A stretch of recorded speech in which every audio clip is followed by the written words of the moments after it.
Good evening, folks, and welcome your faces back to another Monday night live stream. How on earth is everybody doing? Oh, let me get comfy there. I had a bit of a tech issue there just before I started, so I'm glad everything seems to be working okay now. I hope you're all very well. Here we are, Monday, what is it, the 13th? Yeah, Monday the 13th of January already, 2 weeks into 2020. It's already flying by. What have you been up to? What have you been painting this weekend? Have you been building? Have you been gaming? Let me know in the comments what you've been up to. There's plenty of people already in, ready to have a bit of a chat. We've got the topic for tonight, which is, obviously, for those that are in the Facebook group will know I have a Friday question every Friday. Good day to have a Friday question on. And this week's Friday question was to tell me what you think the most overrated miniatures game is and the most underrated miniatures game. Now, I knew the overrated one might kind of provoke a little bit of kind of friction's not the word, but I think it's an awesome community and we can have those kind of debates and conversations without it kind of divulging, ending up in a bit of a slang and match. So I did expect to see some of the sort of GW games and stuff in there, but I was interested to see which ones would be there. But the interesting one was the underrated games. This opened up a whole flood. There was like 140 messages or something in that thread. Loads and loads of chat about what those underrated games were. And I thought I'd open it up to kind of the YouTube audience tonight. Thought it would be a really good topic to talk about. And not only what are those underrated games, but what can we do to get more attention to those underrated games? Why are they underrated? Is it the fault of the company? Do they just not kind of shout about it? Is it kind of are they a bit under the radar? Are they difficult to pick up? Let me know all those different things. So I want to see floods of comments in there tonight. Tell me all those games that you think are underrated. Tell me why you think they're underrated as well, and then we'll take it from there. Got a bit of chat tonight. We'll have a little bit of chat about Adepticon. For those that didn't see my my message during the week, I am amazingly kind of almost out of the blue and now going to Adepticon in March. So I'm hugely looking forward to that. So I'll be looking for some advice. Tell me what the not to miss stuff is. I'll tell you what's on my radar already. Excuse me. I've been wanting to do that for about 2 minutes now. So we'll have a bit of chat about that as well. So let's see, before we get started, let's see who we've got in the chat tonight, because we've got plenty of comments coming in. So the chat started earlier on with Peter Nicholas, saying, "Hi Andy, hi everyone. This topic intrigues me, I must say." Well, welcome Peter, I hope you're still around. We've got Christopher Warden, Steve Evans, Al Cluley is in as well. Al saying, "I got my interest." Thank you, Al. We've got Al Krabby in as well. Christopher Warden, I've just mentioned. We've got Busey there, Different Gear TV. We've got the legend that is Christian, the moderator in the chat there as well. Thank you very much, Christian. Nice to see you. VJ's in as well. Good morning, VJ. I hope you're well. We've got Dan Hughes in as well. Good evening, Mr. Hughes. I hope you're feeling much better soon, mate, and back to normal. And he says he's going to be painting some of his God tier while he's watching the stream this evening. I've got something stuck in my throat. Excuse me. I'm going to have a drink. I've suddenly got this really dry patch on my throat. Oh, that might be better. We've got Mark Bearcloth in as well. Evening, Mark. We've got James Zarmin. Good evening, James. Tim Kelly in as well. He says, "How are you doing tonight?" I'm doing very well. Thanks very much, mate. I hope you are too. Paul McElroy's in. Marco's in as well. He says, "Oh boy, tonight's episode is going to be expensive."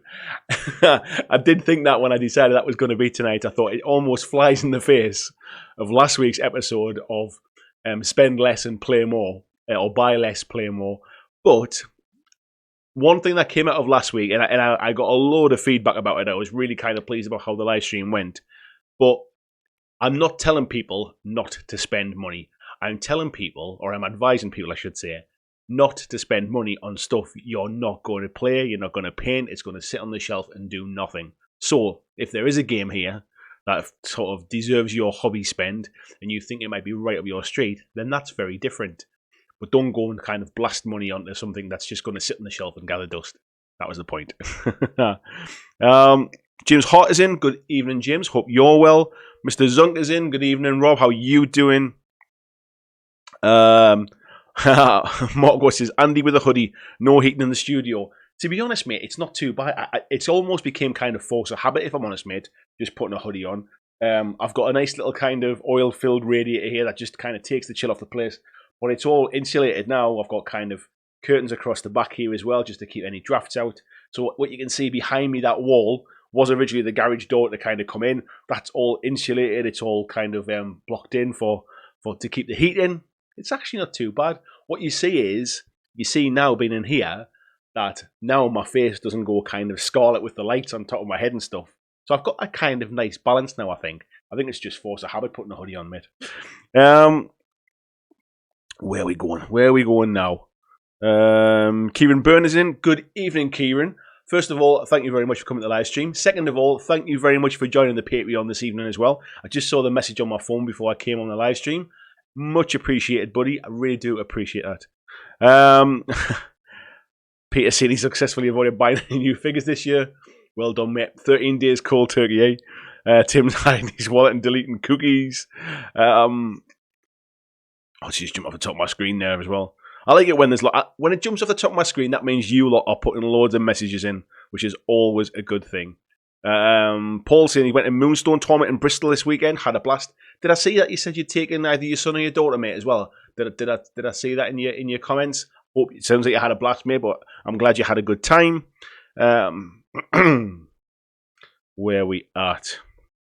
Ghost Ace 901. Good evening, Ghost Ace. He says he's been planning on what I'm buying for the upcoming Zone Alpha from Osprey. It's not something I'm familiar with, mate, so maybe that's one that kind of might fly under the radar a little bit. So maybe a good one to bring up this evening. I'll have to look into that one. Steve said he ran his Dread Bowl tournament at the weekend. I saw that, mate. Looked like it went really well. Nice, cozy place to play games in as well. All was good. Marco says he's got some conference calls to the US. Sorry, buddy. I know what it's like when you go to work late, so yes, I hope it's not too harrowing for you. Aggression is in. Nice. He says, good evening from Teesside, and I shout for Infinity. Good evening, buddy. Infinity will probably crop up tonight because for all it's relatively popular, I think it does kind of fly under the radar a little bit. And I think there is definitely a feeling that the rules are more difficult than they need to be for a new player. But I think, if I remember right, something's happening this year with Infinity rules, and it's going to get a little bit easier to get into. So yeah, no doubt that'll crop up at some point on the chat. Excuse me while I top up my coffee as well. Since I started, I can't get rid of that dry spot in my throat. Where we are. Adam is saying, good morning, Legends. Morning, future boy. How you doing? Greg Cherry's in as well. Says, most underrated indie game is Relic Blade. There are a lot of people have been telling me about Relic Blade, and it's not something, it's not something that I know a great deal about.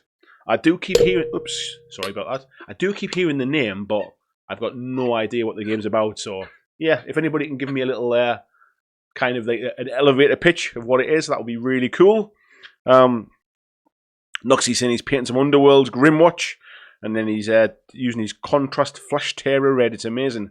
I've only ever used the red on a Space Marine at UK Games Expo just to try it out, and I wasn't that impressed with it. But I think it was more to do with the miniature I was putting it on. So I've been more impressed with some of the other stuff once I've used it in the right places. I think I would say. Excuse me, Vaughanwood's in. Good evening, Vaughanwood. Alcin, I suspect core space is underrated. You would not. Oh, I'm having a nightmare tonight, folks. What's happened? I've sat here in silence while I've been waiting for you lot. Now all of a sudden I've got hiccups in a dry throat. You see, yes, core space. Yes, I would suggest it probably is. I think what hasn't helped is Battle Systems are a relatively small company. I think there's probably like 3 people work for that company. And I think with the fantasy terrain stuff, they've been spending a lot of time very heavily kind of getting that Kickstarter ready to go. It looks like there's a lot more in the pipeline for Core Space this year, now that the fantasy terrain seems to be completed and it's getting ready to head towards shipping, I suppose. But yeah, it is one that flies a bit under the radar. For anybody that is interested, I've done a review on it a little while ago, so it's worth checking out that on the channel. But yeah, it's a fun game. It definitely punches above its weight, and I think it deserves a bit more attention. Edward Pickens in. Hello, buddy. How are you doing? And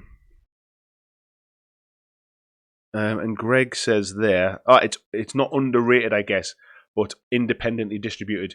I think when I say something is underrated, so maybe that's a good point to start and kind of classify what I mean. What I mean is it's one of those games that you really rate. You love playing the game, but you hardly see anything about it online. The Facebook groups are quite quiet. You don't see many painted miniatures on Instagram or stuff like that. You don't hear of many tournaments getting played. You don't see any much stuff on YouTube. You don't see the company itself really kind of shouting from the rafters.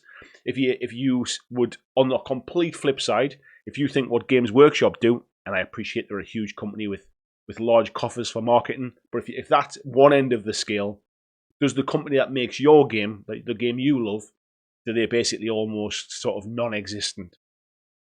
And that's what I mean by underrated. It's a game that actually, once people play it and once they get to try it, they pretty much love the game, but it continually seems to kind of go missed by people because there's so much other stuff out there sort of grabbing their time and attention.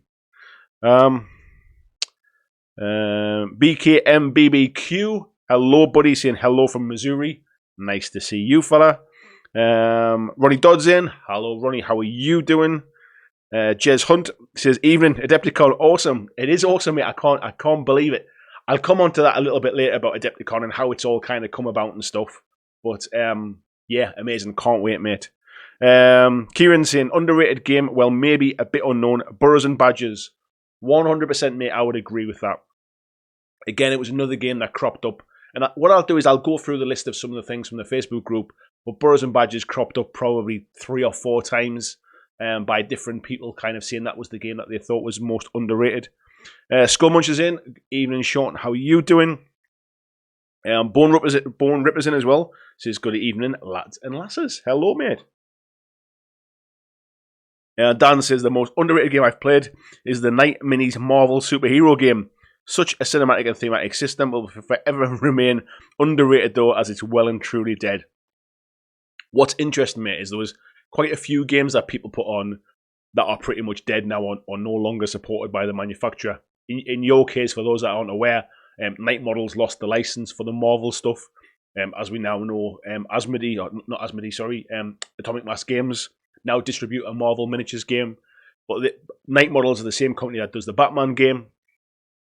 And I remember seeing those models quite some time ago, and they were fantastic quality. And if you're sort of shouting saying that the game's good as well, it is a real shame those kind of things go by the wayside. But I would say even kind of Batman flies under the radar a little bit as well. There's not like a huge kind of community around. Well, maybe I'm doing this down. It's not as big as it should be, bearing in mind the license. It's a real shame it's not bigger, really, because the miniatures are fantastic from a kind of visual perspective.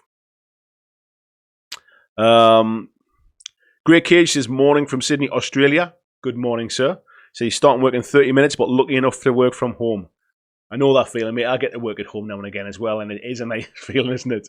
So good morning to you, and I hope you have a nice day at work as well. Marcus Sunbaum's in. Or he would have been if that hadn't just jumped off the top of my screen as I said it. Let me find you again. There he is. Finishing his walk right. Oh, no, that's a different one. Evening from Sweden it was. Good evening. Nice to see you, buddy. How are you doing? Let's have a look. Tony Howell is in as well. Nice to see you. I'm just glancing up there because it looks like I lost my connection. So if there's any little glitches or anything like that, it should come back. I can kind of see it stuttering on my screen as well. I think it lost the connection for a second. James Taylor's in. Nice to see you, fella. He's saying Dreadball 2. Few people brought that up as well. Blizzard says Hideo. Nice to see you. Richard Smith says getting his Plague Surgeon started for his Death Guard up to 1,000 points. Nice, mate. Starting to hit that 1,000-point level. Play some nice games at that level as well. Marcus is saying he's finished his Warcry terrain board. Needs a frame, but the board itself is done. Can I link? You can try, buddy, but I don't think it lets you link them in the comments. I don't think you can put like sort of web addresses and stuff in. But if you are in the Facebook group, that's probably the best place to come and share it anyway, mate. Jez is saying underrated. Rangers of Shadow Deep is kind of getting a second edition. It's amazing. I think it's not going to be available. I think it's not going to only available from drive-through. So I think at the minute it's a kind of a by the PDF job, isn't it? I'm surprised Osprey haven't kind of sort of done more with that one and kind of picked it up, especially the relationship they've got with Joseph around the Frostgrave stuff. So yeah, who knows? Maybe that second edition will get a bit more love as well. We got N Stokey or NS Talkie. I'm not sure which one it is, but nice to see you in the chat. He says, good evening, busy building some Bushido miniatures. There's another game that got a bit of love. He says the game's underrated, but you don't see as much content about it on YouTube. I thought Bushido's just had a second edition, I think, released recently, hasn't it? And I heard lots of good things about it. I know a few people that demoed the game slightly prior to it being released, the second edition version that is. And I'm really surprised I've not seen more about that, because there was a little bit of talk about it when the first edition come out. The fact it's played on like a 2-foot by 2-foot board, you don't need a lot of miniatures. The theme's a bit different with that kind of sort of Japanese kind of samurai thing. I thought we'd hear a bit more about that. And maybe we'll come on to that as the chat goes on tonight about underrated games, but I think there's just so many now. It almost comes back to what we were talking about last week. There's so much choice now, you really do have to pick and choose. And sometimes now, good isn't good enough. And games need to be great to really kind of stay the test of time. And I'm not suggesting Bushido, their sort of 2.0 isn't great. I've not played it, so I can't comment. But sometimes a good game with good miniatures just isn't good enough anymore, which is a shame, really. Dan saying he really likes Dust. Weird War 2 game with some awesome minis. It's not dead, but on life support. If I remember right, Dust moved who owns it, doesn't it, a while ago. And I remember they're not pre-painted, but were they pre-coloured or something like that, the plastics, which I think was a nice little kind of starting point. And I remember Dust Tactics was the board game version, I think, and then Dust was a more kind of miniatures game. You could use the models for either. It looked fantastic. I remember looking into it a while ago, but for whatever reason, again, it's surprising how many games can be really popular and die away. I think War Machines probably falls into that category. I think Malifaux fell into that category. And then you get other games that just never really seem to get a foothold. And maybe that's a one for a different chat, or we can chat about it tonight. But yeah, the amount of games that just never really seem to get over that hurdle. Why do you think that is? Tell me in the chat tonight. Why do you think some of these games just never really seem to sort of like grip the wider audience? And I know a lot of this comes down to a lot of people who play 40k, for example, or play Games Workshop games will say that they can guarantee to get a game no matter where they are. They can travel to the other side of the world and they'll find somebody that plays 40k, or they'll find somebody that plays AOS. And that can be a big draw when you're sinking money into miniatures games. And I also get that you can quite easily have to fall in line with your gaming group or your gaming friends. If they want to play a certain kind of game and you're the only one that doesn't, sometimes you got to kind of just say, look, is this more about having a game with my friends? Is that the bit I'm going to enjoy? Or am I going to kind of sort of stick to my guns and kind of try and convince them to play my game? So I do know like gaming groups and availability of getting a game in can really influence a lot of people. Hence why the big games continue to dominate and sometimes the smaller ones never get a foothold. But there are a lot of games to choose from now. What makes a good game great? What makes those kind of small sleeper hits come through and take over? If you think about, even from a marketing perspective, look at the money that War Cradle has put behind Wild West Exodus since that launched. They've been sponsoring pretty much every major convention I ever hear about. They've always got a big stand. They've traveled to the US. They've really put a lot of money behind marketing. But would you say it's been successful so far? I don't think I've seen another miniatures company with such a presence kind of away from someone like Games Workshop, for example, these days. So it just goes to show that it's not all marketing, is it? Where are we at? Let's have a look. Christian saying, I don't consider it underrated, it just has a lack of following currently and its burrs and badges. Maybe underrated can be kind of not necessarily the right word, but what I mean by underrated is that, and as I mentioned before, it's kind of like flies under the radar. People maybe don't get to hear about it, so it's dismissed because nobody's even heard of it, or very few people have heard of it, or nobody wants to take a chance on it because they don't know anybody that plays it or something like that. Henry saying he's just started his drive to pick up his sons. Safe drive, buddy. Hope you're well, Henry. VJ saying he wants to get into painting his Warcry terrain, but he needs to finish his no holes first. They're draining my will to live. Sometimes it gets like that, doesn't it? Especially, I find that when I'm painting stuff, I can kind of start full of energy and kind of enthusiasm. You get to a point when you're painting it where you kind of hit like this point where you think, it looks awful and I should just quit now and strip it and start again. But you've almost got to push through that, because there is a point. And for me, it's normally the point where I've got all of the base colours down and it just looks really flat and boring and maybe not the tidiest. Maybe I've still got some tidying up to do and stuff. But there's a point where you move away from a primed miniature into a kind of like a blocked in kind of colours miniatures, and it never looks right. I know some people they'll focus on parts of the model, so they might do one leg and kind of highlight that up to its kind of final thing and then move on to the other leg or something like that. But I tend to just block in all the colours and kind of build it up as I go that way. But yeah, there's definitely a point where you just think, I've got to push through this. Yeah. Peter Nicholas says, I just gave the thumbs up. Hint, hint. Yeah. Thank you, Peter. If anybody wants to give the video a thumbs up, it really does help more than you realise. It just it triggers YouTube to say people like it. It's the same when you comment on my videos. It's the same if you share the videos. It just gives kind of YouTube a little nudge to say people are enjoying the content. Neil Anderson's in as well. Good evening, fella. How are you doing?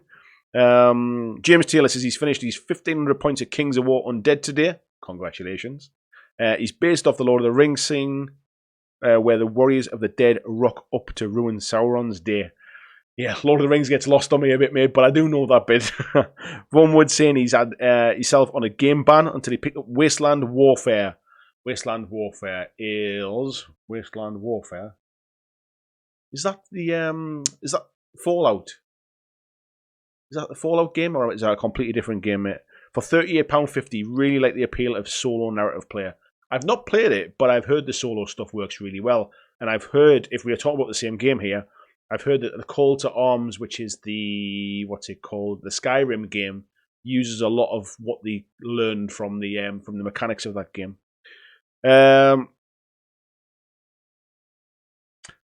Marco says, I don't want to scare you, but I think you have 2 Nighthorns on the shelves behind you. One is in the helmet. Nighthorns. I assume you mean the blue light. So there's one in the helmet. There's a one underneath the AT-AT as well, and there's a one kind of tucked there next to bottles of whiskey. They're just lights, mate, just to give a little bit of colourful interest. Ghost Days says, brand new game from Osprey Zone Alpha, set in European style, country after a nuclear fallout. 4 to 10 miniatures, already like the sound of that. 4 to 10 miniatures aside, fighting over hotspots, zombies, and mutants galore. Definitely want to kind of check out the mate. I like the sound of that. Richard says it's good fun, that Warcry terrain. It is actually. I enjoyed painting mine.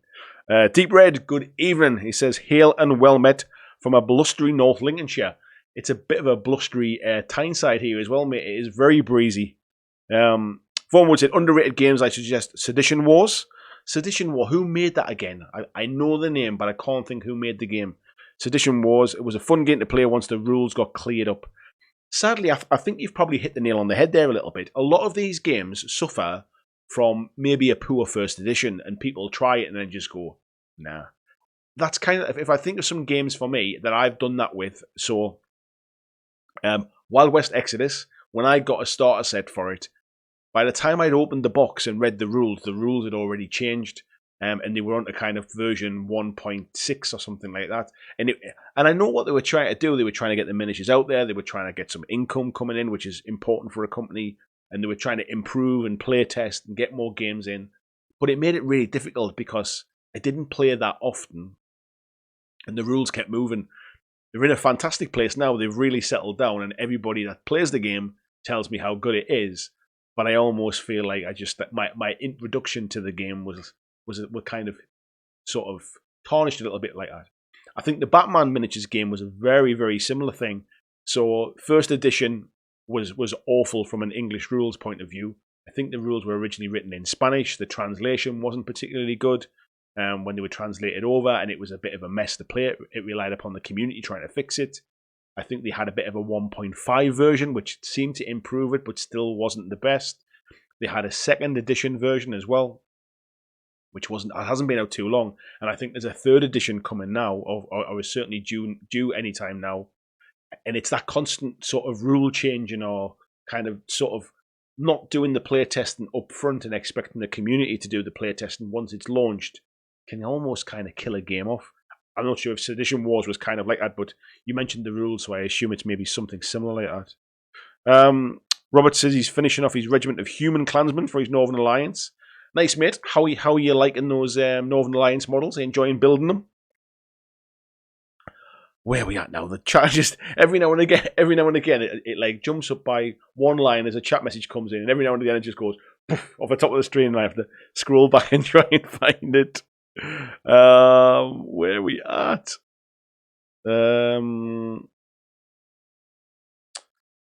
Where are we at?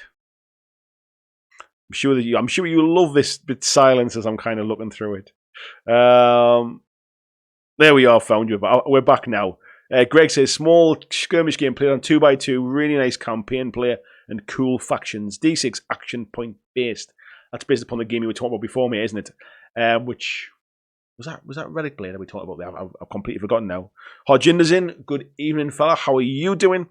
He says he thinks that Middle Earth strategy battle game is underrated. I would say it probably is. It's considering it's a Games Workshop game that is, to be fair, is well supported now. You don't I hear about it more because I'm friends with people like the guys from Top Table Gaming who are massively into Middle Earth. But outside of those guys, I don't really hear about it anywhere else. So you can definitely get your. I think this is probably something else we can chat about. You can get your opinion about how popular a game is really swayed by the kind of the little vacuum that you're inside, the people that you talk to on Facebook, the people that you follow on Twitter, for example, all that kind of stuff. You can think a game is hugely popular because everybody at your local gaming club plays it, and yet that might be the only place in the country that plays it, kind of thing. So it is sometimes it's difficult to know whether a game's underrated or how popular it is. And certainly YouTube isn't. It's not like just because something doesn't really get played on YouTube doesn't mean the game isn't popular. I think Infinity is a prime example. It's a really difficult game to feature on YouTube because so much of the game factors in kind of lines of sight and reactions, and that's quite difficult to film. And it relies upon a lot of terrain, which means you can be looking at a board and half the miniatures are hidden behind bits of terrain and stuff. So it can be quite a difficult game to film and kind of and sort of show off on YouTube. So you don't see a lot of it online.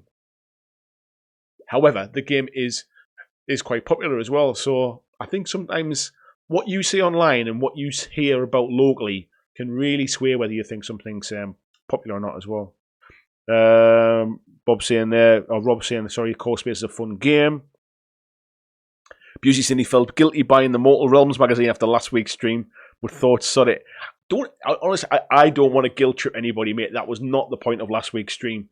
The point of last week's stream was really kind of related to my personal journey, and I was trying to kind of share what I've kind of what my opinions are and what my thoughts are. And I'll never tell anybody that they're doing their hobby wrong. All I was kind of suggesting last week is maybe consider like sort of selling off some stuff that maybe might never get used, get yourself some more money to try and kind of buy some other things, and just think twice before you buy something. Do you really want it? Are you buying it because you've had a bad day? Are you buying it because you heard somebody else has got it and now you want it? Are you going to play it? Are you going to paint it, for example? That's all. With that Mortal Realms magazine, mate, what was it, like $2.99 or I think it was €1.99 or something like that over in Spain? It's a bargain, mate. 20 miniatures. I would not tell anybody not to buy that. Where are we going now? Tony's in as well, Mr. Spooky Thang. Good evening, fella. Fat Cat's in. He says, good evening from Belfast. He's painting up some Crisis Protocol terrain. Definitely getting tempted by that. I'm seeing a lot more Marvel Crisis Protocol stuff on my internet feeds from people painting stuff up. I see very little from a video perspective, but I'm seeing a lot of stuff, people painting it up. And I like comic books. I like Marvel stuff. So yeah, who knows? It might be one for the future. I'll say you might get the Mortal Realms mag for conversion bits. St. Taurus Artisan says, greetings from Colombia. Bushido is a very underrated game. Yeah, that's the second time we've heard that tonight as well, mate. I think this year, so I had a little bit of chat last week about what my future plans are for this channel and my plans about sort of doing this full time as well this year, which, as I mentioned, is definitely going to happen. If I've got more time, that means I'll be making more videos. I'm going to need to cover more stuff. You don't want to see me sitting here kind of 3 times, 4 times a week, just going, yeah, still painting that model. Was pretty good. I've enjoyed it. It's a good model. You want to see some different variants of stuff. Now, I'm probably not going to be kind of focusing on the 40Ks of this world. I'm not knowledgeable enough about it. There are many, many other channels covering that content. I'm more about the community and about kind of understanding what you folks are into, sharing my hobby with you and sharing your hobby with me. And maybe some of these games that fly a little bit under the radar, they're not going to drive me kind of thousands and thousands of views. But if you, the audience, are interested in it, like, then why would I not cover them? Why would I not kind of reach out to these companies and say, you know, would you like to do something together? Like, send me a demo set and I'll do a bit of an unboxing or something, or we'll do a bit of a playthrough of kind of these demo sets of these smaller games, or come to me. You like these smaller companies, come to me. We'll film something here. We'll get it up on the channel. That's the kind of stuff I'm thinking of for the future. Let's see where we're at. Greg saying, the problem with Batman is night models. That's not the first time I've heard that, mate. To be fair, I spoke to them at the UK Games Expo. I met their sales manager, very nice lady. We had a good chat. She asked me to get in touch. I sent an email. I never got a reply. So that was the end of that, mate. Christian's just given us the link there for the Facebook community. So yeah, if you want to share anything that you're painting, you want to just come and hang out and chat, the Facebook community is a great place to be. Lizzie Binham is in saying underrated Wild West Exodus and most Mantic games. Yeah, I don't disagree about the Mantic stuff. I think Mantic I think a lot of people have heard of them now. I think certainly they've been around for about 10 years, and I think their profile has been sort of raised a bit. They're certainly reaching out and paying people like Luke's APS and Miniac to kind of promote some of their stuff. So I think they're obviously sort of trying to sort of raise their game a little bit as well. But yeah, the games can fly under the radar. Like games like Dread Ball and Dead Zone are 2 games that I hear nothing but good things from the people that play them regularly. But I mean, I think what happens is some of their older sculpts are not great, and the miniatures are not fantastic to put together, which doesn't really help the cause for some of those games. Wild West Exodus, I've just kind of touched on recently as well. Miniature Adventures is in. It says, sorry, the second most handsome person he has is here finally. Sorry, I'm late. Nice to see you. Marcus said he doesn't Facebook. He's got a thread, a Dakka, and one at TGA community forum, so anyone interested can find it there. Thank you, Marcus. We'll kind of reach out and stuff there as well. Let's have a look. Terminator Genesis from Riverhorse. Totally underrated. Loved the mechanics and time travel aspect. Yeah, Riverhorse is a funny one. A lot of their stuff flies under the radar, even though they pay good money for big licenses. So I don't know how many of you have seen that they've just released a card game for Terminator Dark Fate. They'd released a video the other day. When I saw the video, after it had been up for about maybe 4 or 5 days, it had like 7 views or something. I don't know how they managed to kind of to fly under the radar, really. I mean, they're a relatively large... I'll take that back. They're not a large company. They're a relatively well-known company, even if it's just through the links for Alessio. I find it strange that they're not out there shouting from the rooftops about it. They've obviously bought licenses for Terminator. Why would you not make the most of it? Like, why could it's a shame the game couldn't come out to coincide with when the film was coming out as well. So it's things like that, isn't it? Greg's saying Rangers isn't Osprey. No, Rangers isn't Osprey, but the guy that wrote it, Joseph McCulloch, has kind of released the Frostgrave books through Osprey. So I'm surprised Osprey didn't kind of pick them up and print them the same way they did with the Frostgrave stuff. That was my point, mate. Mark Corley's in. Says, hey guys, just finishing another Orc Axe Regiment for the Slow Grow. Nice to see you, Mark. Good to see you ticking along with that. I think I'm up to like 720 points or something of my dwarves. I forgot what I was painting there. So yeah, it's going well for me too. Finishes him. He's the second most attractive, and it's rude not to say the host isn't the first. You get bonus points for that, mate. Thank you. Dan says the dust minis were pre-primed. I knew there was something about it. I couldn't remember what it was. Richard Smith says Drowned Earth looks fun. Has dinosaurs. I think that's another game that's a little bit kind of under the radar. I did have a chat with the guy that runs. I forget what the company's called now. Who runs it? The Drowned Earth people, anyway. It escapes my mind at the minute. Because he helped us out with the first weekender and came and ran some demo games and stuff. And he did ask me if I'd like to kind of do some review stuff, but at the time I was absolutely stacked with work, and I was just kind of honest and said, look, I haven't got the time to kind of give it the time it deserves, really. So maybe we'll reach out in the future and see if we can do something. And Storty saying Bushido has a new edition in July. Yeah, that's right. Noxie saying like he likes GW's Lost Patrol. I think the problem with those games, it was the era when GW were basically selling games on the back of just putting a load of miniatures in a box, and the game was almost secondary. I think Go Chosen was like another one of those. However, Go Chosen was really good. I'd never played Lost Patrol, but Go Chosen was good. But it was just a shame people bought those games just for the miniatures, and almost kind of, I'm not saying they threw away the contents of the box, but they didn't really give the games a chance. But Go Chosen was another one that was potentially underrated. I don't think you can buy it now, to be fair. Where are we at? Trevor Chadwick, good evening, fella. How are you doing? He says, I'm starting to see a few locals picking up a Song of Ice and Fire from Simon. There's a few people said they thought that was underrated as well. What puts me off for Song of Ice and Fire is I see a lot of companies, like sort of shops and stores, selling the stuff off like it's kind of sitting on the shelves and not going anywhere. And that worries me about buying into something like that. Now, we get it. It's definitely down to local communities. Jay from Top Table Gaming raves about the game. Said the mechanics are fantastic. Really, really good game. I've seen the miniatures. The miniatures are really good.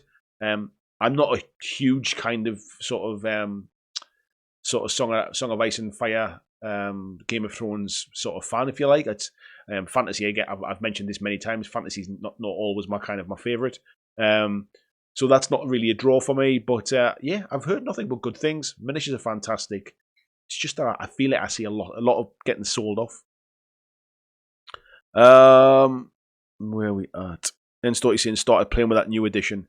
Yeah, and I've heard the new edition's pretty good as well. It's a bit, not that the old game was difficult to get into, but obviously they've got an edition behind them, which means it's a lot more kind of tidied now. Christopher says War Machine encourages assholes. I used to play War Machine and Hordes, mate, back in the day, so I do know where you're coming from for that. It was a game that encouraged people to play hard and curb stomp opponents. I think there was always that kind of thing about play like you've got a pair was kind of part of the rule book, and it encouraged people to really to play hard, really, and that can be a difficult learning curve. Marcus is saying marketing and brand for sure, but also a game needs to give a good first impression to new players. Dropfleet Commander is an amazing game, but some of its mechanics require writing your own cards. That's a shame, mate. I've got Drop Zone Commander, because I know Drop Fleet was the second one. Was it Drop? Yeah, I've got Drop Zone, and I played a few games of it, and it was all right, but I couldn't imagine me kind of expanding out massively into it. Marcus is saying also compared to example X-Wing, which gives you the tools, tokens, dials, packaging, no pen and paper. Having everything to kind of that, almost that Christmas morning test of having everything in the box to play is a really, really it can be really important unless you are specifically marketing your game to miniature hobbyists. You're not appealing to kind of new players, you're appealing to existing hobby players. Where are we at? Tony saying, I think the biggest problem with War Machine was poor representation, support and supply outside of the US. it's been a long-running problem with PP. I think, mate, to be fair, I think the problem came when they went to 3rd edition. When it was in 2nd edition, it seemed to be huge. And when they went to 3rd edition, I think they screwed up the rules a little bit, really. They lost that essence of what War Machine was, and I think they've been trying to play catch-up ever since. Ben Fosbury's in as well, says, evening. Hello, fella, how are you doing? Vaughan Wood saying, now the market's so saturated, it's difficult to get a foothold. Hence why I think IP games are so popular at the moment. Instant product recognition will jump people more. I think there's an element of that as well. I completely agree with that. And I think the other side is people use Kickstarter to market their games now. It's almost like they use Kickstarter as and I hasten to say a free marketing tool because it's not free, but they can create hype around the game on Kickstarter and build up kind of a message around that. At which point people have paid their money and the company's made a load of money off a particular game. It's the long-term support later. So there's plenty of games did well on Kickstarter and then never really went anywhere, if you like. Once they hit retail, that was.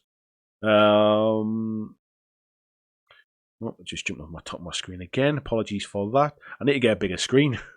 I need to get a monitor and turn it sideways so I can fit more on it. That's probably the better way. Where are we at? I've just lost that chat now. There we are. Ben Frosby saying, evening all, love the new setup. Thank you very much, mate. Yeah, it's kind of cozy in here now. I'm starting to enjoy being in here and stuff. I've got some stuff written up for a few more videos. I'm starting to get a bit more free time now. Now I've restructured a few things in the background to help me with that. So I've got some videos that will be coming up soon as well. Everything will be filmed in here now. It's great to be able to just come in, switch the lights on, switch the camera on, kind of sit and do my thing. So yeah, expect to see a lot more content coming in the very, very near future. Deep Red said, I'm listening along while painting my Fireforged Northman Cavalry as Starks for the Slow Grow Challenge, so I'm too engrossed to comment, but I've given you a thumbs up, Wilson. Thank you very much, Deep Red. Don't get me wrong, these live streams work better when there's loads of comments and stuff, but we never struggle for comments, so I'm really fortunate for that. But the amount of people that kind of tell me they put this on almost as a podcast the next day. I've had somebody on Twitter kind of sort of give me a shout saying, like, they listen to it at work or as a podcast in the background and stuff.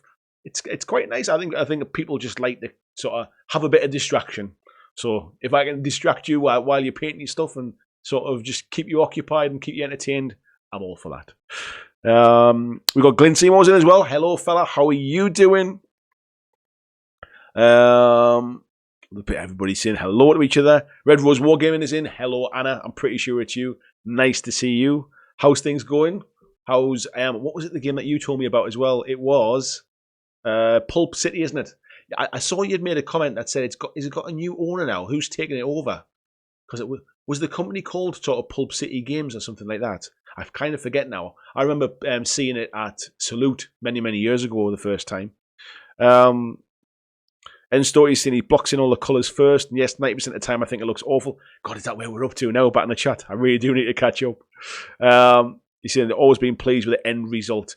That's the thing. Sometimes even just putting a wash over it starts to pull it together and it feels completely different, doesn't it? Glyn saying, I think historical games are for the most part underrated. I think historical games used to be huge, and I think as the audience has changed and as companies have moved on, so you've got companies like Games Workshop who have always been quite big, but they've really embraced the kind of digital marketing era. You get companies like Mythic Games, like Mantic Games, really building kind of tight-knit communities and certainly engaging online. I think the historical games, and I apologize if I offend anybody with this, but I think they tend to be the companies tend to be potentially owned by older gamers. The players tend in the main to be older gamers, and I don't think a lot of what they do is based around the online communities a lot of the time. Bolt Action's maybe the kind of the outlier in that one, potentially even Flames of War, but I think some of the other historical stuff is more kind of it's still done in gaming groups and word of mouth and stuff, I think.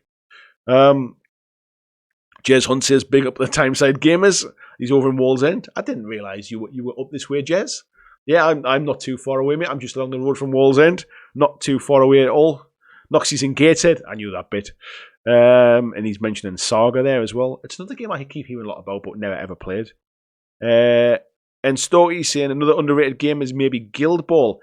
Interesting that, mate, because I think Guild Ball's... If you think Guild Ball did that when it came in, and I think it reached its peak, and I think it's starting to come down the other side a little bit now, which is why God Tier has come at the right time for Steamforged.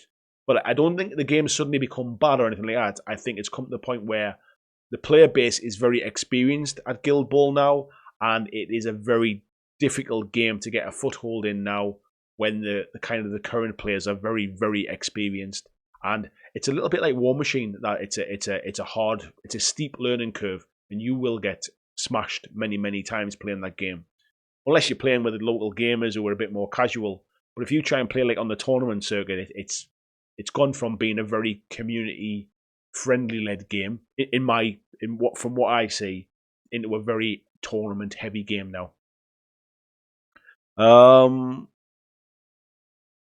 Glincy and Osprey games are churning out simple and easy to play rule sets. To be fair to Osprey, they're printing everybody else's rules, aren't they? So it's not them specifically that's kind of churning them out. They're just printing those books, aren't they? So for an example, there's the Days Gone. Is it Days Gone? Not the one that Ash Barker did. Not Days Gone. I'm thinking that's the computer game, isn't it? Something Days something. He's done a zombie apocalypse type game as well, and he wrote that, and Osprey's obviously published it as well. So I think they publish a lot of kind of independent rules writers. Marco was saying, I heard very good things about Gasland. Had a chance to read the rule book. I'm very keen on getting the hardback book for 14 quid. Give it a go and use the Walking Dead terrain. I've got the original rule book. There's a Gaslands Refueled, which is like a 2.0 rule set out now. It's a very, very good game. You kind of play it with Hot Wheels cars or Matchbox cars. And I see more of it online than you'd imagine, actually. I think it's quite popular. And there's a lot of people think that GW might release a Dark Future, which is their car racing game. They might re-release that this year to try and combat that, and they seem to release rule sets for games that they don't make models for, to try and kind of stomp down the small guys, don't they? If you think about like Aeronautica was trying to kind of steal that little wing. You think Warcry was their skirmish game. There's a few things where they've kind of like tried to dabble in areas of the market where they don't currently play it, to stop people branching away from Games Workshop stuff. But yeah, Gaslands is not a bad game at all. For me, it's almost I hasten to say the lack of models, because you can pick up any toy cars you want. But there's something quite therapeutic about building a model and painting a model, as opposed to repainting a toy car. But each to their own. Rob's loving the Northern Alliance. Red Rose Wargaming there saying about this year's Pulp City, nice superhero game which came out a few years ago. I must check that out, because I've heard good things both from yourself and from others about the rules. So yeah, maybe it's something to look at. And she goes on to say they're obviously better because Alan and Tom already play the game, so at least I had a couple of people to play against. And there's a Kickstarter coming. Have you done any? I don't think you've done any videos on that on the channel, have you, Anna? I don't think I've seen any unless I've missed them. But yeah, it's something I might have to kind of look into. Dartmere D says, hi there, first time in the chat. Welcome, buddy. Nice to have you here. Says, I went with Dragon Rampant from Osprey in the Facebook group. I'd argue it's a historical counterpart. Lion Rampant is also underrated. There's a couple of people over time have told me about those two games, and they're kind of miniature agnostic, which means that basically you can use any miniatures you want. They don't have a miniatures range that's linked to them. That's always been a tough sell for me, that kind of stuff, because I like to almost sort of match the rules up with certain miniatures, if you like. That's my own personal taste kind of thing. But I have heard good things about those rules. You're right. Glency and Bolt Action, Chin of Command, Hail Caesar, Black Powder. Depends on the genre.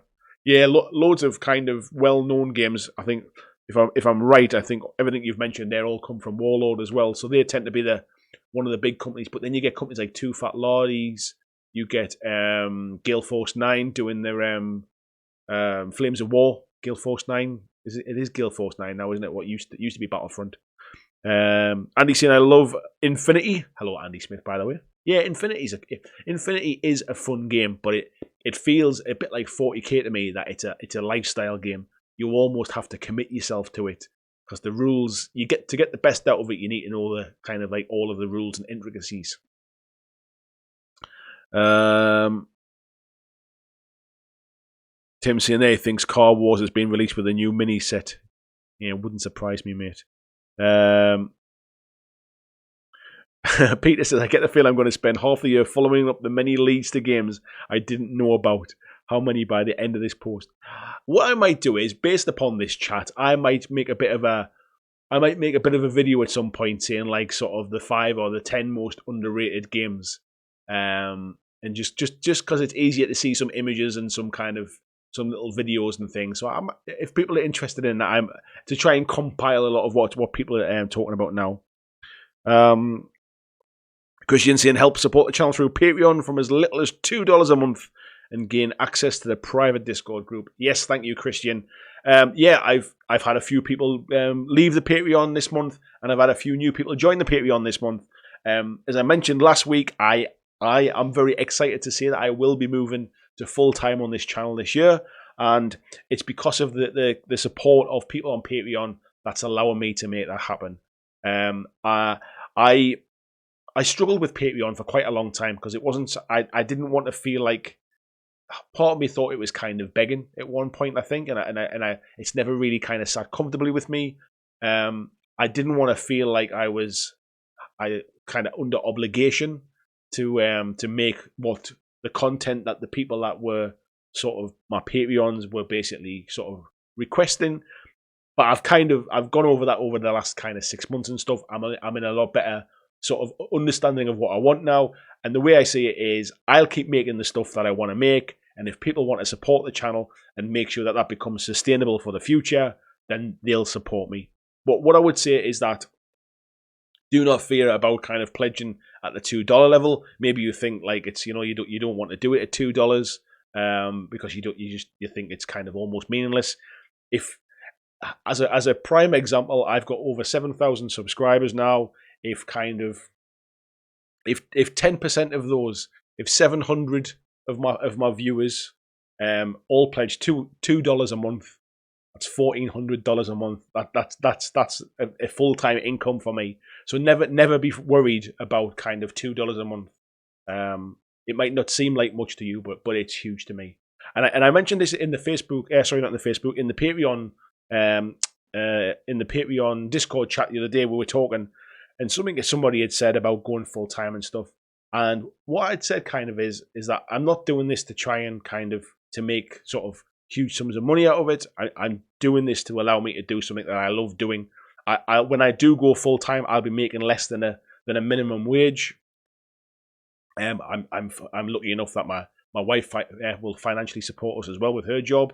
But it means I get to do something that I absolutely love. And the other side of it is, what I said is, I quite happily never get another subscriber to the channel if it meant that I could continue to do what I do as a full-time career and interact with a community like this. If I got, and I think the point I said was, what's the point in having 100,000 subscribers if it just makes me too busy to be able to kind of interact with the community? So this is not about me trying to get kind of Billy Big Bollocks and kind of get a huge channel. I just want to make it sustainable, basically. And thankfully, I'm in a position where that amount that I need to make to be sustainable isn't too much. So yeah, just to kind of summarize that, please do consider the Patreon if you like what I do. There'll be more content coming as I'm starting to free up more time now, getting ready for that push to full time. And yeah, appreciate everything you do. MK Rule says most underrated miniature game has to be Core Space. Yeah, we mentioned that a little bit earlier on as well, and it's definitely, I think it's, as I mentioned, the company Battle Systems have got like 3 people working for them. I think they've been busy with their last Kickstarter. I think we'll start to see a little bit more coverage on that now. Toby Garza, good evening, Toby. He says, what do you think about the Marvel game? I've not played it yet, mate. I've heard good things about it. I've heard the miniatures are really fiddly to put together. But I'm getting tempted. I think as I'm getting further on with my Kings of War army now, and I can see that the 2,000 point is not going to be an issue, I'm getting tempted. it wouldn't surprise me if I potentially come back from from Adepticon with one. It might be a little bit cheaper in the US. So who knows? I might bring one back from Adepticon. Christopher says, "Or buy it because it's 30% off, no sales tax, and ship for free." I'm not sure what we're talking about there, mate, but yeah, that sounds good. Tommy saying a good start for someone new into mini games. I've got a video coming soon, mate. That's part recorded at the minute about the best miniatures games for new players, and I've put that in my kind of honourable mentions. And the reason I've put it in there is because the miniatures have to be kind of they've got to be built up. And if you're brand new to miniature games, it's not the easiest entry point as a first game. So whilst if you're comfortable with building miniatures, I wouldn't kind of rule it out. But if it was your first ever entry point into miniature gaming, maybe it's not the easiest entry point. Maybe start with something else. Unless you're massively into Marvel, in which case just fight through it, kind of thing. So yeah, I've kind of got mixed feelings about whether it's a good entry point or not. And then Tim's gone on to kind of summarise a lot more elegantly what I've just kind of said there, really, as well. Peter saying he loves the look of the Batman and Marvel games, but fear they won't live up. I know what you mean, mate, but the Batman one I'd probably agree with. The Marvel one I'm hearing good stuff about. I mean, Tim there's kind of all over it at the minute as well, and he's saying good stuff. It feels like it's picking up a little bit of momentum. Now we're starting to see the supplies coming through for it. Adam said, something Warcry and something Kings of War should give you enough content for a couple of vids a week. I'm not into the kind of tactic stuff, though. And I don't want to focus too much just on kind of one or two games, really, as well, because I think that really narrows down kind of... I mean, the people that are not into those two games will very quickly get bored and drift away. I'm more about... I almost want to talk about the stuff that you lot are playing, if you like, because that's what interests me. As I mentioned last week, I don't have to go out and buy all these new games to be able to talk about them, but I like to feel part of that kind of community by talking about, you know, what's the buzz, what within our little kind of corner of the internet, what's everybody interested in, and then I'm quite happy to go away and spend some time, especially when I have that time, to go away and find out more. Maybe go and visit some of these companies that make these games, get them to tell me why the game's so good. Maybe go to a store and do a demo of it so I can talk about it. That kind of stuff. Once I can free up the time to do that, the possibilities are endless, really. At the minute, kind of juggling a full-time job that I travel around for really does limit some of that stuff. Tony's saying after last week's stuff, he sold a bit of stuff on the Wargaming tabletop sale. Felt good, and I managed to pick up a copy of Chaos and the Old World, a grail game of his. Pretty good then, mate. Well, there you go. You got rid of some stuff you don't plan to play, and you picked up something that you always wanted. It's exactly what I was trying to get at last week, really, mate. MK Rule. Oh, yeah, MK Rule, core space. You'll get it out eventually, mate, won't you? Mirren Kramer says Star Breach for me, and Dracula's America. Star Breach, I think... Is Star Breach the one that was a Kickstarter not too long ago? I think I remember seeing it on like Instagram and stuff. They seem to be doing a lot of stuff on Instagram. Dracula's America, I've not played, but I love the idea that the fact that sort of Dracula becomes kind of American president and in this kind of alternative world. It's something I almost want to pick up the rule book just to kind of read through it. Tavinda's in, good evening. Says, Parabellum Conquest for me. Love the miniatures along with the command stack and reinforcement escalation. I played a demo. Oh, I'll find that chart. Where's it gone? Just as I read it, it popped up on the top of my screen. Yeah, I'll just try and remember what I was talking about there. Oh, where's it gone? Where's it gone? That is a lot of chat. Wow. There it is. I played a demo of it at UK Games Expo a couple of years ago. I found it was all right. I found that some things felt like they were rules just for the sake of being rules, but I think the game's changed a bit since then. The miniatures do look really nice, slightly different scale, and I'll probably at some point maybe do another demo of it just to kind of give it a try out. No doubt, I would imagine they're going to be at Adepticon this year, so that might be a good opportunity to try it out. But yeah, I'm hearing some good things about that as well, and they've spent a lot of time investing in the lore and the background of that game as well, which in theory should give it a bit of legs for the future as well. Tony saying Dead Zone by Mantic Kraken game. Love the cube system for movement rather than measuring. If the miniatures were better for some of them older factions, that would be a no-brainer.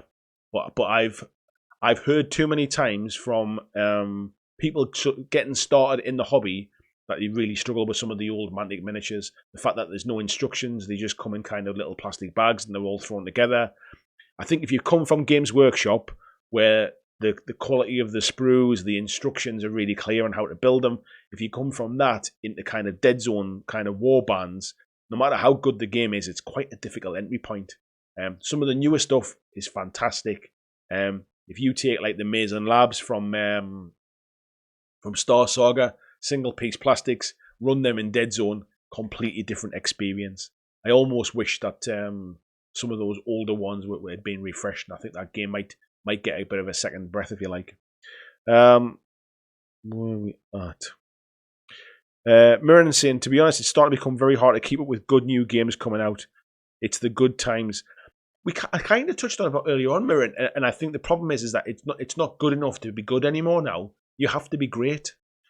People might kind of pick things up for nice miniatures, I think is what tends to happen. It's also the reason why a lot of people are also doing licensed stuff like Marvel and Star Wars and things. But yeah, it's not good enough to be good now. You can't get away with just the rules are awful, but it's got nice miniatures kind of thing.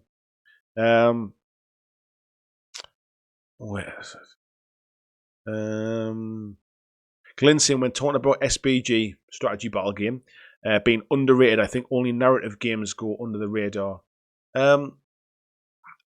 Outside of the top table lads, I never hear of it, mate, to be fair, if I'm honest. Now that might be because I'm not a Lord of the Rings fan, so I'm not going looking for it. But I think it's underrated as far as GW games go. Bearing in mind it's a big license, it's a big company that makes it, and it's well supported. I'm surprised we don't hear more about it, I think.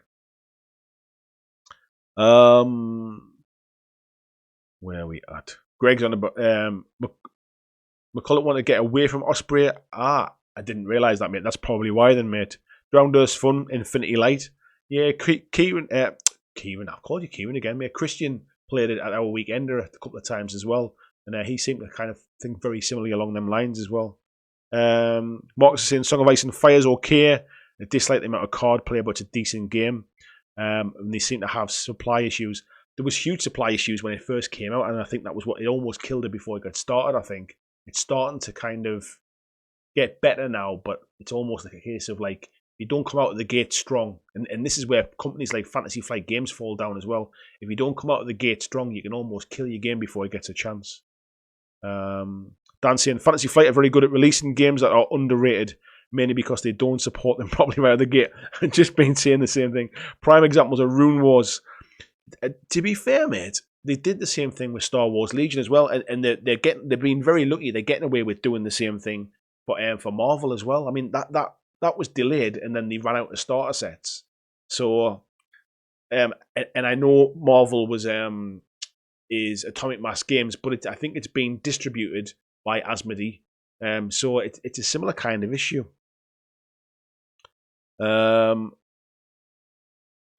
VJ says a portrait screen mounted at eye height, so you don't have to look down, would be perfect.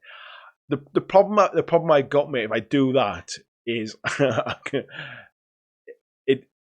I suppose I could do it. It's for cables and stuff running about. So I've actually got a screen up there at the top, so I can see what's on the camera and stuff. And I've got a computer over there that's basically running the live stream. It's running YouTube, so basically it's making sure that I can start and stop the stream in YouTube and stuff. And then I've just got my laptop on my desk at the minute. So I think at some point we'll improve the kind of that tech setup, if you like. But yeah, it works for me at the minute, mate. But yeah, you're right. I almost if I had one in portrait, I'd be able to get all of the chat out of that. That would work quite well.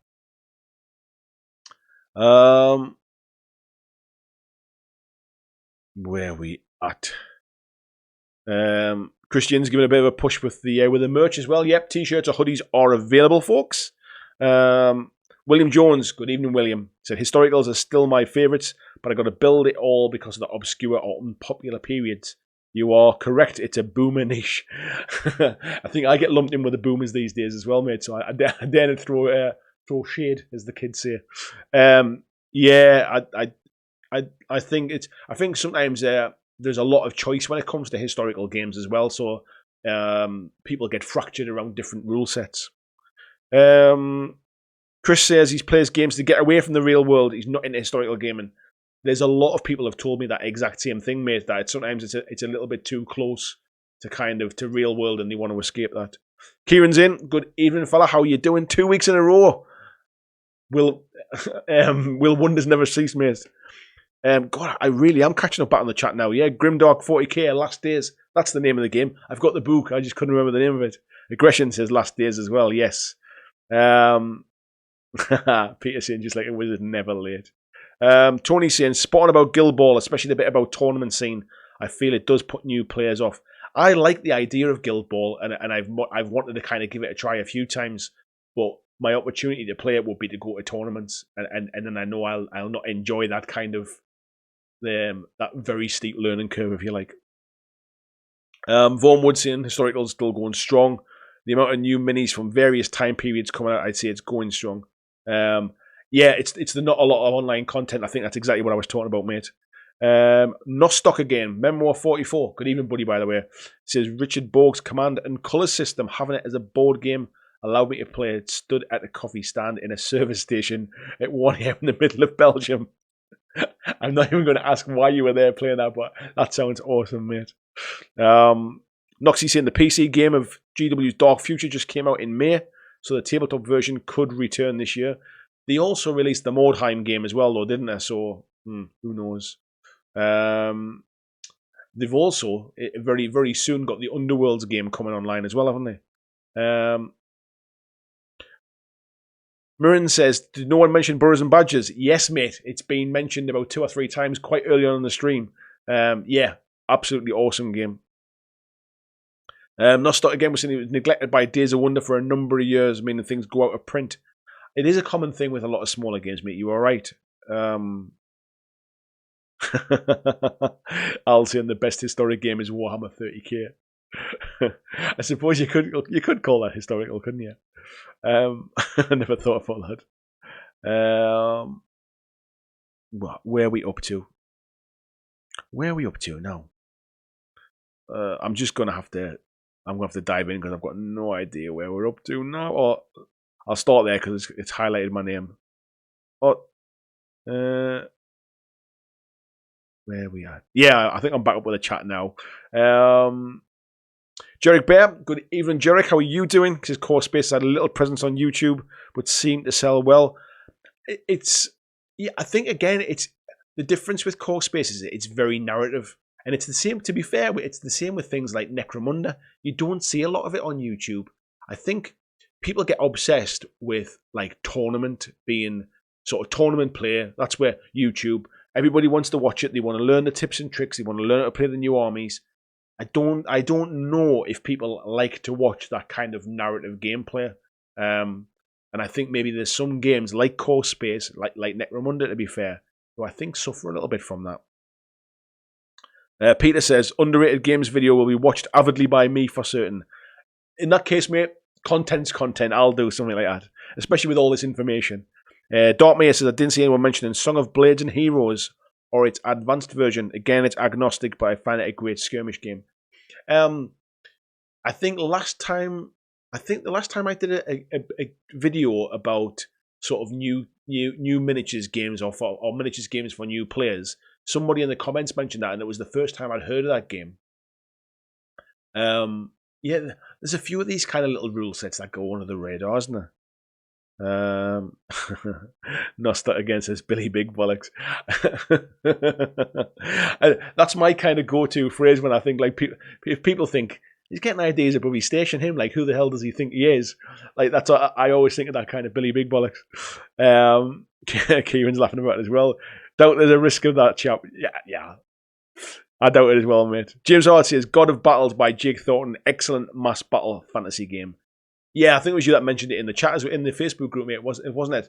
I've not heard of that, but I'll definitely look into it now. I've heard of it. James's most unique thing about the game is its block of ranked up troops, along with more skirmish style units of less organised soldiers. That's quite interesting. And so it's kind of almost a mix of skirmish and rank and flank a little bit, isn't it? It sounds interesting. Not Stuck Again says absolutely focus on the stuff you love playing or are interested in playing, because then we get your enthusiasm coming through like we saw when you picked up Warcry. Yeah, that's kind of exactly my idea. Really, is I mentioned this in the Discord group with the Patreon folks. I just absolutely love doing this. I love being part of this community, and if as long as I can kind of make, as long as I can find a way to make enough money that basically sort of bridges that gap that allows me to kind of to do this full time, which I'm definitely on my way to doing that, and it'll happen this year, as I said. Then I'm not trying to grow to like 1 million subscribers. I'm not trying to grow to where I get like 60,000 views a video and all that. I'm quite happy just being the person that pulls this community together. But I want to do the best I can, and I absolutely love doing it, and I want to bring my passion across, because I'm even more excited about doing this because now it's in reach of doing that full time stuff. So yeah, absolutely, mate. I'll definitely cover all the stuff I'm interested in. I'm not against kind of covering stuff that people are interested in if they'd like to see what I think about it. Because then I'll be honest, if I'm not kind of doing this because it's like because I'm trying to make money out of it, big sums of money, I can be really honest. I'm not tied to any company. I'm not being paid to review a game. I'm basically giving you my 100% honest opinion. So if somebody says, "Will you look at X game?" and I go to kind of get a demo of that game and I absolutely hate it, I'll be honest. I'll tell you I didn't like it. But I'll tell you constructively why I didn't like it and why I prefer maybe another game over it. So yeah, that's the bit where I kind of get to the point about I was uncomfortable with Patreon before, but I'm more comfortable with it now because I'm not forcing anybody to kind of to support me. People who do it because they want to do it. But it allows me to be independent. It allows me to not go knocking on the doors of companies saying, would you like to pay me to do a review of your games? And then me feeling obliged to say nice things so they pay me again next month or next 6 months. I want to stay completely kind of independent from that. And that's really important for me. So Patreon, along with kind of t-shirts and all of that kind of stuff, all of that allows me to stay independent and just to do the stuff I'm passionate about. Where are we up to?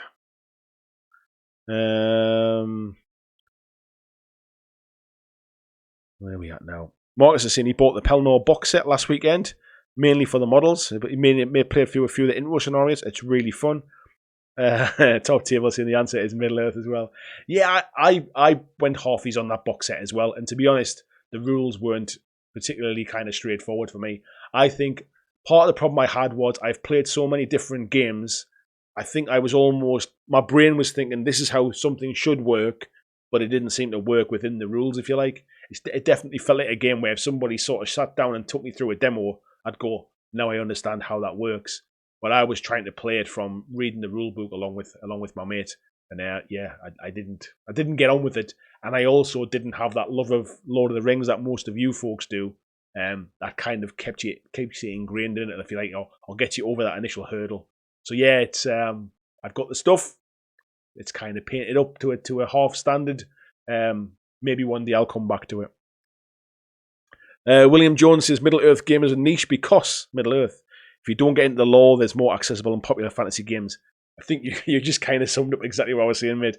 I found Kings of War much easier to get into. I found Vanguard easier to get into. I even found AOS easier to get into as well, I think. But I don't have that Lord of the Rings kind of like love for it, really. That to make me fight it through that, if you like. Al says, I still can't come to terms with the fact that you've not seen the Lord of the Rings films. I have seen the Lord of the Rings films now, mate. And he says, not a Tolkien fan. It defies logic. I have seen it now, but only because I was kind of shamed into it. I still don't get why everybody loves it so much. They're all right, but like I wouldn't want to go back and watch them again. Put it that way. But yeah, fantasy's, it's never really been my first love, if you like. I playing Vanguard was what got me to look at fantasy stuff in the first place anyway, really. And then since then I've looked at things like Warcry and Kings of War.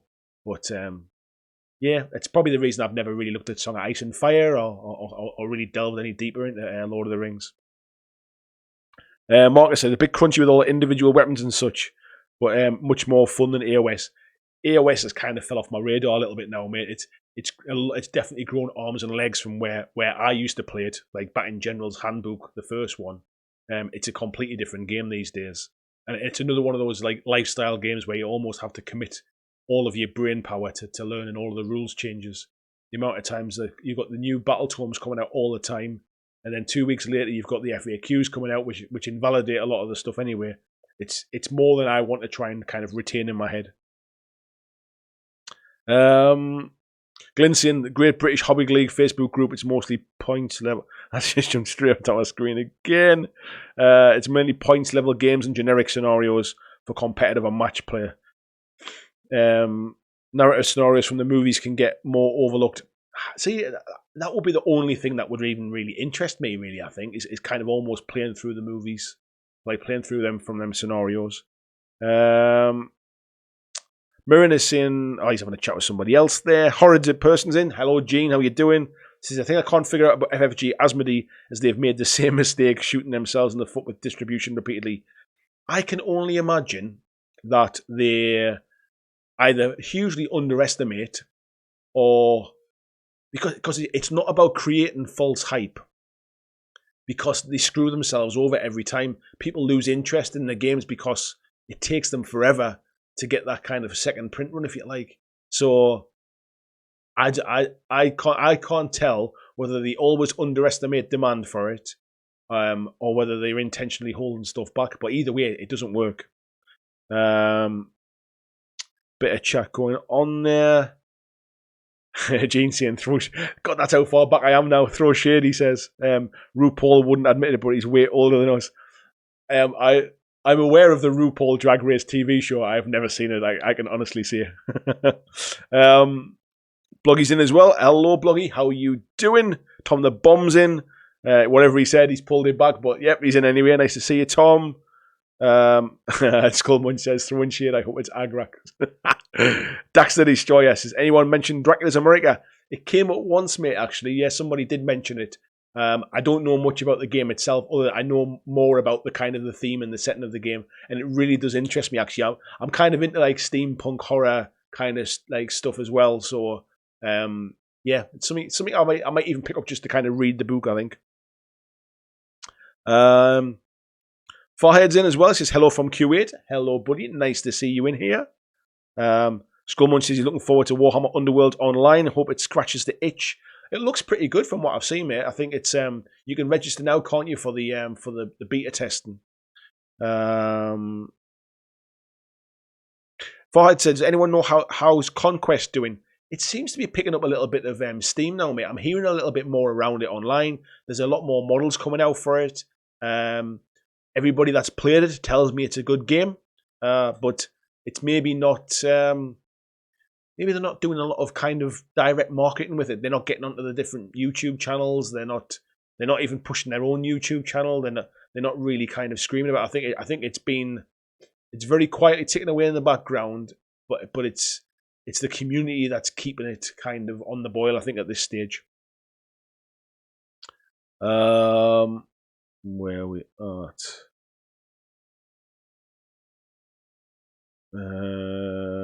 Glyn says, is your bro still enjoying Lord of the Rings SBG? To be honest, mate, he's not played it either. He's painted all his stuff up, to be fair. He bought a lot of stuff and painted it and things. And he's bought some other stuff just to kind of paint because he likes the models. But we've not played it since we played that first kind of couple of games to try and get our heads around it, mate. He's been playing a lot more Warcry with me, and he's got a few mates at work as well who've getting back into miniature gaming through us as well. So there's a small kind of group that's playing a bit of Warcry at the minute. Where are we at? Marcus is saying he agrees sci-fi's better genre, but fantasy's easier to make into a good rule set. Yes, sci-fi. If I'm going to watch a film, I'd rather watch a sci-fi film than a fantasy film. I think that's just my natural kind of preference. But yeah, when it comes to gaming, I think you're right. There's something about fantasy being a lot more close combat, if you like. It's like sci-fi always feels like when you come to future, you just stand apart with these huge kind of like laser weapons kind of thing. You would never really get that close together. So that's how sci-fi feels to me on a tabletop. So I get exactly what you mean about that. Jez said, I'm a disgustingly obsessive Tolkien fan. Made stuff for the Tolkien biography movie. Well, Jez, I apologise for not sharing your love, mate. But it just kind of passed me by. I've never read the books. I think I watched the old kind of 1970s cartoon when I was a kid. But yeah, I've now watched all of the movies and the Hobbit ones. But it just, I think they're fun. It's just they're not top of my kind of top 10 favorite movies, if you like. Tom says, I have the All in Batman Chronicles coming today. I hope it's good and I can teach others. I'm scared now.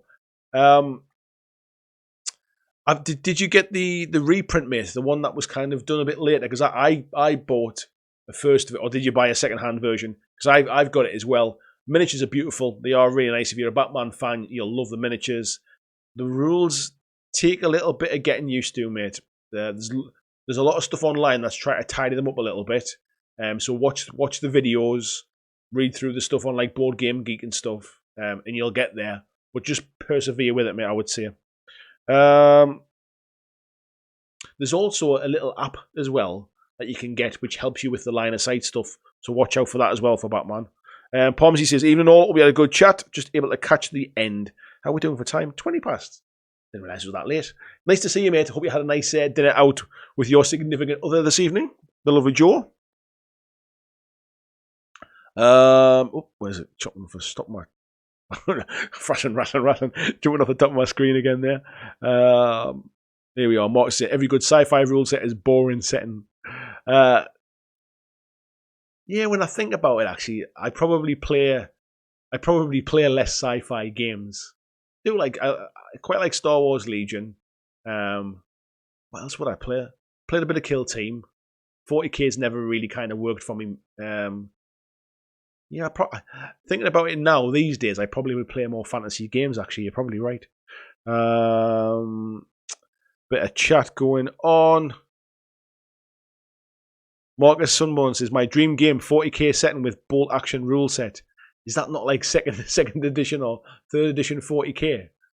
Is that not what that was anyway, I think? Where are we going now? Mirren says, did anyone try playing the Lord of the Rings, Middle Earth stuff with smaller minis? I'm thinking the 172 or smaller. I've not seen any of those miniatures actually. I wonder if you could just kind of like the Joan of Arc stuff, you might be able to almost kind of like copy across for some of that stuff. VJ says, how do people rate Army Painter war paints compared to Citadel? Megaset's got 25% off. I like the Army Painter stuff, but you do have to give it a good shake, and you just got to get used to kind of painting slightly differently. They've got a slightly different consistency, but they're nice paints. Nothing at all wrong with them. Jez is saying Old Sworn Into the Deep Woods is going to be good this year. Yeah, I remember that. Wasn't too long ago on Kickstarter, wasn't it? Whoops, just jumping off my screen. Kieran saying there, see the chat about GW 40k PC game. Anyone play their Mechanicus game? If so, what's it like? No, I've not played any of them on that. I played the old Space Marine game years ago on Xbox, but I've not played any of the later ones. I think the last one I played was like Vermintide 2. I think I played on PC. Bit of chat going on there. Mark was saying, when we're going to see a new video on the channel. I have like 80% of a video done that I plan to release this week. So you should start this week. You should start to see a Monday night live stream plus one other video every week. So I should be going to 2 videos a week. And then as of the point when I can start doing it full time, you'll start to see some extra stuff coming through. So one of the things I want to do when I go full time is to do a second stream during the week. But I'll do that stream at a completely different time, so that a lot of you folks that are maybe over in the States or over in Australia who maybe kind of have to get up first thing in the morning, or maybe can only catch a little bit of this because you're at work or something, I'll do this at a completely different time of the day and try and catch a different time zone and stuff. So once I'm not sort of working during the day, this is my job. That's the kind of thing I can start to throw in. And again, as I mentioned before, it's about this community really. It's about kind of catering for the whole wider community and not just the folks that are like on my time zone, if you like. So there's some things like that. I'll obviously have a lot more time to film. I'll have a lot more time to paint and prep stuff and maybe even get some gameplay stuff in. So yeah, I'm really excited about having that extra time. At the minute, my hands are tied and there's only so much I can do. But yeah, I'm really looking forward to that, mate. So yes, just to answer your question again quickly, there'll be another video this week. Palmsy saying Braveheart is a good fantasy film. It's certainly not true, that's for sure, isn't it? Jess is saying it's okay, dude. I like it enough for both of us. There you go. That's my excuse. That's why I don't spend much time on Lord of the Rings, because Jez watches enough for two of us. Where are we at? James Taylor's asking if anyone's in the chat around Sheffield for Kings of War. Bit of a shout out there. Any of you folks around that area? Anabolic says, don't know if they've been mentioned, but Bushido has been mentioned. Saga very briefly was mentioned. Moonstone cropped up earlier in the chat. Arena Rex and Monster Apocalypse didn't come up. I think is Arena Rex, is that the new one from Privateer Press? Is that the one I'm thinking of? Yeah, I'm surprised I haven't heard more about it. I think timing wasn't great for that, to be fair. It's come out around the same time that Marvel came out. It came out around the same time that God Tier has now come out as well. So that kind of hex-based games and kind of smaller skirmish game stuff, it got overshadowed a little bit, I think. Where are we at? Everyone's having a bit of a chat around each other. Farbuck says 40k with bolt action rules, Gates of Antares by Warlord. Only issue is nobody plays it. I think it's due a bit of an update this year, so if you are interested in Gates of Antares, it's worth keeping an eye out, because I think it's getting a bit of an update soon. Paul Palms is saying, I like Army painting, but the website's pretty bad. Agreed, mate, yeah. Al says, is Necromunda underrated? I've always wanted to try it. I think it's one of them games, mate, where I think some people will tell you it's overrated, because everybody raves about it the same way like they rave about Blood Bowl and stuff. But has it got a steep learning curve? It's got quite a lot of rules to get your head around, but I think once you do, that it's not as bad as all that. Again, you don't see a lot of it online because it's very much a narrative game. Like nobody goes to like a Necromunda tournament, if you like. So you don't get videos talking about like tactics and kind of how to win and stuff. It's much more story based. So I think that's what kind of hinders it from an online perspective. You see loads of sort of painted stuff, people sharing what they're painting for Necromunda. Some absolutely beautiful tables and stuff. But yeah, you tend to find like video wise and stuff, there's not a lot out there.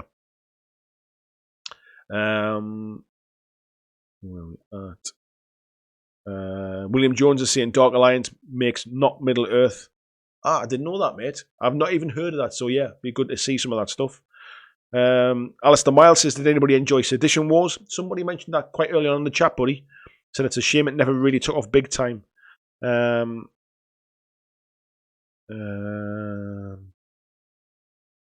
not sure who you chat. Oh, just go much to chat there, Christian. I won't bump into your chat there. Busey saying he prefers the army painted dropper bottles. Yeah, I've painted with Citadel stuff for so long now that I'm just used to them kind of thing now, I think. So I've got a little bit of Vallejo stuff in dropper bottles, but it doesn't bother me either way. If I use dropper bottles, it means I've got to use a palette. VJ saying he's interested in Monster Apocalypse. I keep hearing about that, but I've got no idea what it's about. Maybe it's something to look into.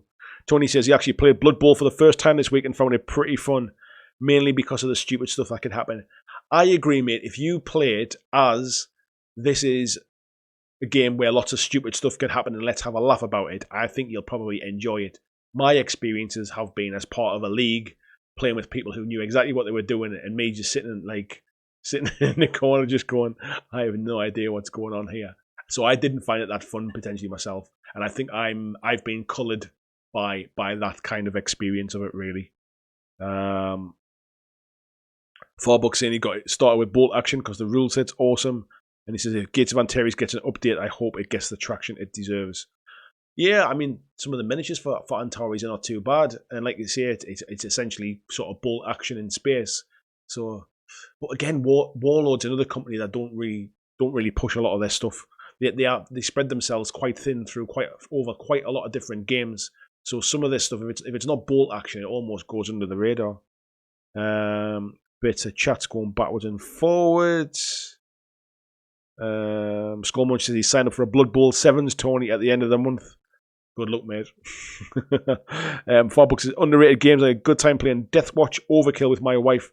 She's not into tabletop too much and very simple rules and interesting gameplay.